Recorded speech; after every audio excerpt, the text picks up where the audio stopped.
யாருக்குமே இதில் ஒன்றா சேரணுன்றோம். எடப்பாடி விட மாட்டேன்றாரு. நிஜம் உங்களுக்கு.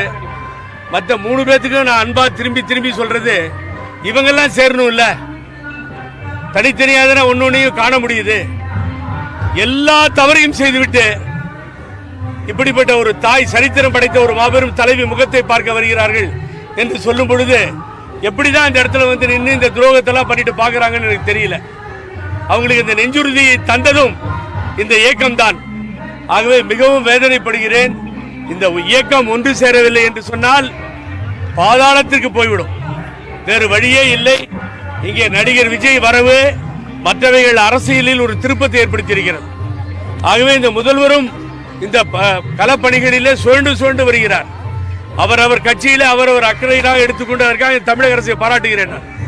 இந்த நீர்வளம் மற்றவைகளில் அவர் திண்டிவனம், அவர் உதயநிதி ஸ்டாலின், துணை முதல்வர் திருவண்ணாமலை, இப்படி பல இடங்களில் போய் வருவதும், நேரில் களங்காணுவதும், களப்பணிகள் ஆற்றுவதும் பாராட்டுக்குரிய. தவறுந்தா தவறுன்னு சொல்றோம், அதில் நாங்கள் தயங்கவே மாட்டோம். ஆகவே இப்படிப்பட்ட சூழ்நிலை திராவிட முன்னேற்ற கழகம் ஸ்ட்ரெங்தனா இருக்கு, பிரிஞ்சிருக்கிறதால. விஜய் ஒரு பக்கம். ஆக எவ்வளவு சொன்னாலும் பழனிசாமி திருந்துவதில்லை என்று சொன்னால் கழகம் மோசமாக போய்விடும். 2026 நாம் பல தடவை சொல்லியிருக்கேன், 26 சீட்டு கூட பார்க்க முடியாது.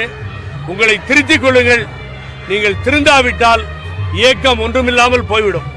அம்மா நினைவிடத்திலே உறுதிமொழி ஏற்றிருக்கிறோம். எங்களால் முடிந்தவரை போராடி இந்த கழகத்தை காப்போம் என்பதை இந்த நேரத்தில் சொல்றேன். ஒரு நேரத்தில் ரஜினிகாந்த் சொன்னார், நடிகர் ரஜினிகாந்த், நான் மிகவும் கடுமையாக அவரை எதிர்த்தேன். சம்பத்தண்ணன் கூட எதிர்த்தார். என்னன்னு கேட்டீங்கன்னா, வெற்றிடம் என்று சொன்னார்.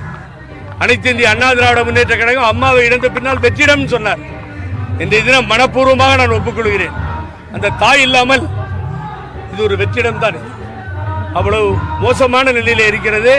இது சின்னம்மா என்கிற சசிகலா ஆகட்டும் சேர்த்து வைக்கிறேன்னு 4-5 வருஷமா சொல்லிட்டு இருக்காங்க. நீங்க கேட்டுட்டு இருக்கீங்க. எந்த தியாகத்தையும் செய்ய தயார் எங்க அண்ணன் ஓபிஎஸ். இவர்களெல்லாம் சேருவதற்கு என்ன ஒரு மணி நேரம் ஆகுமா? ஆகவே இப்படிப்பட்ட மோசமான நிலையில் எல்லோரும் இருக்கிறார்கள். எதை சொல்லுவதற்கு நான் தயங்குவதே இல்லை. அம்மாவோடு உடனிருந்தவன், பிணை கொடுத்தவன், வழக்குக்காக 11 ஆண்டு காலம் போராடியவன், அந்த மண்ணிலே தமிழ் மொழி, தமிழ் சினிமா, தமிழ் தொலைக்காட்சி சேனல், பேப்பர் எல்லாம் வர்றதுக்கு புகழேந்திக்காரன் அடி வாங்கினேன், ரத்தம் சிந்தினேன். அங்கே இருக்கும் பொழுது கர்நாடகாவில் எல்லா உரிமைகளும் எனக்கு உண்டு. ஆகவே நான் மீண்டும் மீண்டும் வலியுறுத்தி கேட்கிறேன், எடப்பாடி பழனிசாமியை திருந்துங்கள்.